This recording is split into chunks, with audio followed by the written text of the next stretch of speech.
Hello friends, how you doing? Day 352 and it's almost 7:30 p.m. Just want to come in today and continue sharing from my reading, Visioneering. And quick reminder that this book talks about how to actually engineer your vision, hence the title Visioneering. And so, if you guys remember from my previous post, I shared with you 3 building blocks when putting together a vision. And sometimes I know it can be quite challenging. And so, what is a vision first and foremost? A vision, it helps give you a direction in your life. Really, is what it is. Or it can be a project, a project, or anything. Okay, so I'll recap the first 3 building blocks. Number 1, a vision begins as a concern.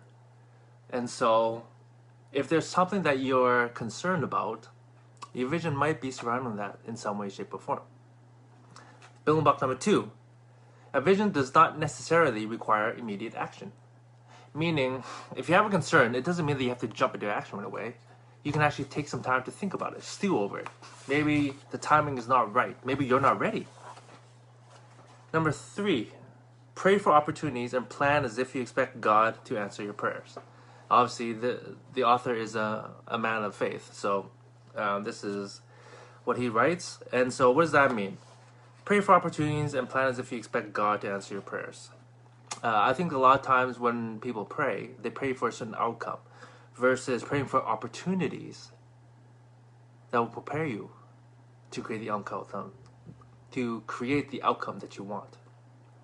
Okay? And then, of course, it requires you to have faith. For him, he says, expect God to answer your prayers. His faith is in God. Whatever you guys believe in, put faith into that. Okay? All right, the next 3. Come on now. Okay, number 4.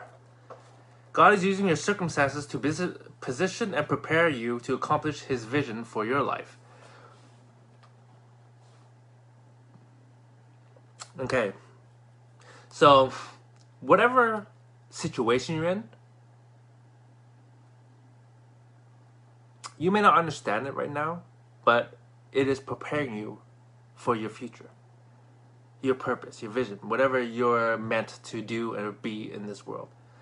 That's my belief as well, as the author here. I've always believed that whatever path that I'm kind of being directed on, it's meant to be. Of course, I still have to choose the path, right? But when I'm getting certain nudges along the way, or a certain intuition that tells me I'm supposed to go in a certain direction, I listen to it. Because I don't know. I don't really know what my life is really going to be looking like. Because in my younger years, I've definitely tried to plan everything out.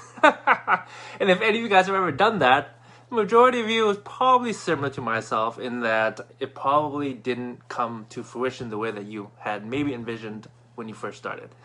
So, just have faith that wherever you're at is where you're supposed to be at this time.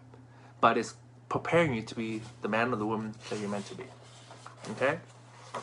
Building block number 5. What God originates, He orchestrates. Okay? So, if you have a massive vision, one so big that you cannot do it alone, then just have faith. Again, just believe in, for the author, he believes in God, so believe in, if you will, a divine intervention when the time is right. Okay? But you have to be the one that's faithful and continue to sow. Okay? Put the work in. And building block number 6. Walk before you talk.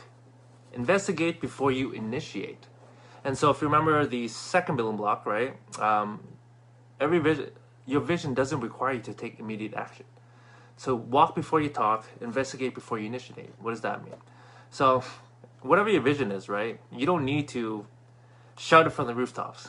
You don't need to tell every person in your family and your friends.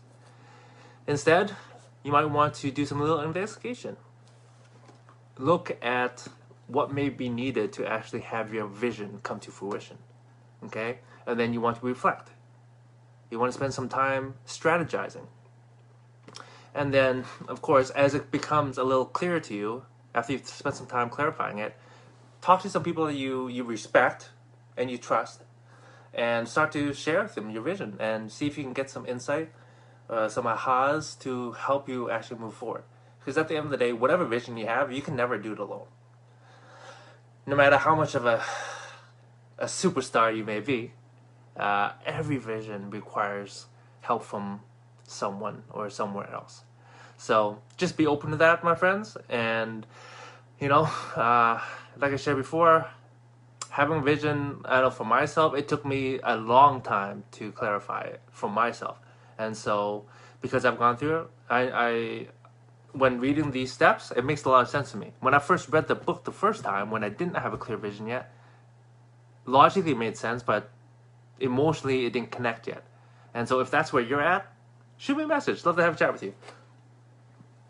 But just remember, if you're not doing any work, if you're not putting in any effort, how can you ever be able to have a vision for your life be clear enough for you to actually share with somebody and give it the opportunity to actually come to fruition? So just take a step, my friends, just one step at a time. That's all it is. Don't worry about taking a giant leap. You don't need to jump into anything immediately, but you do need to take some action, which just remind me of the book that I'm going to be reading in the new year, Atomic Habits, which I'll be sharing at some point. So I will talk to you guys soon. That's all I have tonight. Okay, bye-bye.